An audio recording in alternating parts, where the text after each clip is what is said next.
2024 മുഖ്യ അതിഥിയായി Shri M K വർഗീസിനെ ആദരവോടെ വേദിയിലേക്ക് ക്ഷണിച്ചുകൊള്ളുന്നു. Hearty welcome sir.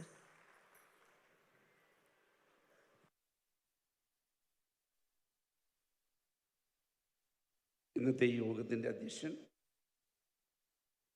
ബഹുമാനായ Shri Praveen Mohan, president of CO. മുഖ്യ പ്രഭാഷണം നടത്തിയ Shri P V Suresh, general secretary CO. ഈ സംരംഭം ഉദ്ഘാടനം ചെയ്ത Shri Benny Behanan, the honourable member of parliament. മുഖ്യ പ്രഭാഷണം നടത്തുന്ന Shri P Balachandran, the honourable MLA Thrissur. വേദിയിലുള്ള Shri Paul Thomas, the managing director of reserve bank. മറ്റു വേദിയിലുള്ള ബഹുമാന്യരെ, കേരള കമ്മ്യൂണിക്കേറ്റേഴ്സ് കേബിൾ ലിമിറ്റഡ് KCCLലെ ഭാരവാഹികളെ, വിവിധ ജില്ലകളിൽ നിന്ന് വന്ന ഇതിൻ്റെ ഏറ്റവും ഉത്തരവാദിത്തപ്പെട്ട സ്ഥാനത്തിരിക്കുന്ന പ്രതിനിധികളെ, സഹോദരി സഹോദരന്മാരെ, സുഹൃത്ത്. KCCL നമുക്കറിയാം, തുടക്കത്തിൽ കേരള വിഷൻ എന്ന് പറയുന്ന ഒരു സംരംഭവുമായി വന്ന് ഇന്ന് പരമ ഉന്നതിയിലെത്തി. അവർ ഇന്ന് കേരളത്തിൽ തന്നെ അറിയപ്പെടുന്ന, കേരളത്തിൽ നിന്നും ഇവരെ ഒഴിവാക്കിക്കൊണ്ട് മുന്നോട്ട് പോകാൻ പറ്റാത്ത സ്ഥിതിയിലേക്ക് എത്തിച്ചേർന്നിരിക്കുന്ന ഒരു സംഘടനയാണ് KCCL എന്ന് ഈ അവസരത്തിൽ ഞാൻ ഓർമ്മിപ്പിക്കുക. നമുക്കറിയാം, ഇന്ന് ഇൻഫർമേഷൻ ടെക്നോളജി, അതുപോലെ തന്നെ കമ്മ്യൂണിക്കേഷൻ സിസ്റ്റം വന്നതിന് ശേഷം പലതരത്തിലുള്ള മാറ്റങ്ങളാണ് ലോകത്തിനൊക്കെ തന്നെ ഉണ്ടായിരിക്കുന്നത്. Digital India, digital world, digital Kerala, ഇതുമായി ബന്ധപ്പെട്ട് ഏറ്റവും കൂടുതൽ അടുപ്പം കാണുന്ന ഇൻഫർമേഷൻ കേരള മിഷനുമായി ബന്ധപ്പെട്ട് കേരള വിഷൻ വളരെയധികം സഹകരിച്ചുകൊണ്ടാണ് ഇപ്പോൾ മുന്നോട്ട് പോകുന്നത്. നമുക്കറിയാം, ഇന്ന് തദ്ദേശ സ്വയംഭരണ സ്ഥാപനങ്ങളിലൊക്കെ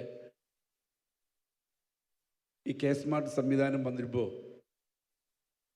കാലങ്ങളായി വളരെ കഷ്ടപ്പാടിൽ കൂടി ജനങ്ങൾ അനുഭവിച്ചിരുന്ന ഉദ്യോഗസ്ഥ വൃത്തത്തിൻ്റെ ഒരു മേൽക്കോയ്മയും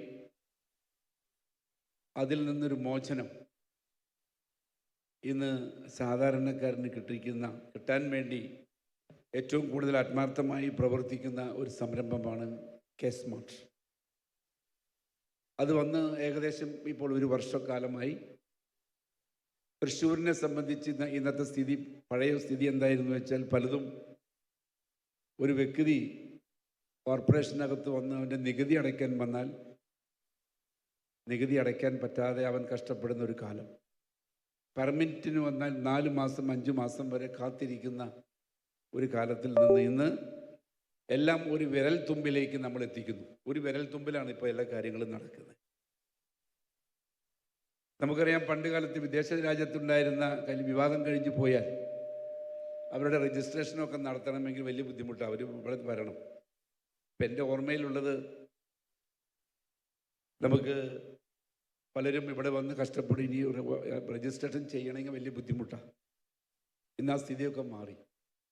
ഇന്ന് ഓൺലൈനിൽ കൂടി നമുക്ക് രജിസ്ട്രേഷൻ നടത്തുക. 2 പേരെ 2 സ്ഥലങ്ങളിൽ കൂട്ടി നിർത്തി കോർപ്പറേഷൻ്റെ രജിസ്ട്രേഷൻ നടത്തിയാൽ വിത്തിൻ സെക്കൻഡ് ഇന്ന് രജിസ്ട്രേഷൻ ചെയ്യാൻ പറ്റാവുന്ന ഒരവസ്ഥ ഇന്ന് നിലനിൽക്കുന്നുണ്ട്. ഇതിൻ്റെയൊക്കെ പിന്നിൽ ഈ പറയുന്ന പോലെ തന്നെ കേരള വിഷനും വലിയൊരു പങ്കുണ്ട് എന്നാണ് ഞാനും വിശ്വസിക്കുന്നത്.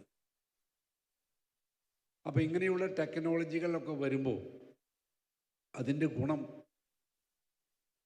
സാധാരണക്കാരനും, അതുപോലെ തന്നെ പലതരത്തിലുള്ള, നേരത്തെ ഇസാഫ് പറഞ്ഞതുപോലെ, ഇസാഫിൻ്റെ MD പോൾജി പറഞ്ഞതാണ് സത്യം. കാലഘട്ടം അനുസരിച്ച് നമ്മൾ മാറിക്കൊണ്ടിരിക്കുക. അപ്പോൾ ആ കാലഘട്ടം അനുസരിച്ച് നമ്മൾ മാറുമ്പോൾ അതിൻ്റെ ഒപ്പം മാറേണ്ട ഉത്തരവാദിത്വം നമുക്ക് എല്ലാവർക്കുമുണ്ട്. നമ്മൾ മാറണം. പക്ഷെ അതിനെ പിന്തിരിപ്പിക്കുന്ന ഒരു വിഭാഗം വേറെയുണ്ട്. ആ പഴയ കാലത്തിലേക്ക് തന്നെ നിലനിന്നാൽ മതി എന്ന് ചിന്തിക്കുന്ന, അത് അധികം ഉദ്യോഗസ്ഥന്മാരിലാണ് ഞങ്ങൾ കാണുന്നത്. ഇപ്പോൾ തൃശ്ശൂരിനെ സംബന്ധിച്ച്, കോർപ്പറേഷനെ സംബന്ധിച്ച് നോക്കുമ്പോൾ ഉദ്യോഗസ്ഥന്മാർക്ക് ഇതൊന്നും പുതിയ ടെക്നോളജികൾ താല്പര്യമില്ല. അവർക്ക് ആ പഴയ മാനുവലി നടക്കുന്ന ഒരു സമ്പ്രദായമാണ് താല്പര്യം. അപ്പോൾ അതിൽ നിന്ന് പുതിയ ഒരു കാഴ്ചപ്പാടോടു കൂടിയാണ് ഇന്ന് നമ്മൾ മുന്നോട്ട് പോകുന്നത്. അപ്പോൾ പുതിയ കാലഘട്ടത്തിനകത്ത് വരുന്ന മാറ്റങ്ങളെയൊക്കെ ഉൾക്കൊണ്ടുകൊണ്ട് നമുക്ക് മുന്നോട്ട് പോകാൻ സാധിക്കുന്നു. ടെക്നോളജികൾ മാറുന്നു. അതനുസരിച്ച് നമുക്ക് ഗുണകരമായ പല സ്ഥിതിവിശേഷങ്ങളും, സാമ്പത്തികമായി അങ്ങോട്ടും ഇങ്ങോട്ടും കൈമാറ്റം നടത്തുന്നതിന് ബാങ്കിൽ പോയി ക്യൂ നിൽക്കുന്ന സമ്പ്രദായം മാറി. എല്ലാ തുറയിലും നമുക്ക് മാറ്റങ്ങളുണ്ടായി. ഇത് ജീവിതത്തിൻ്റെ ഒരു ഭാഗമാണ്. അപ്പോൾ പുതിയ ജനറേഷൻ ഏറ്റവും കൂടുതൽ ഇഷ്ടപ്പെടുന്നതും ഇത് തന്നെയാണ്. പഴയ കാലഘട്ടത്തിലുള്ളവർക്ക് ഇതിൽ നിന്ന് മാറി നിൽക്കേണ്ടി വരുന്ന ഒരവസ്ഥയിലേക്ക് എത്തുമ്പോൾ, പുതിയ കാലഘട്ടത്തിലേക്ക് ചുവട് വയ്ക്കുമ്പോൾ പുതിയ ജനറേഷൻ ഏറ്റെടുത്ത് ഇന്ന് വലിയ ഒരു സംരംഭമാക്കി ഇതിനെ മാറ്റിക്കഴിഞ്ഞു.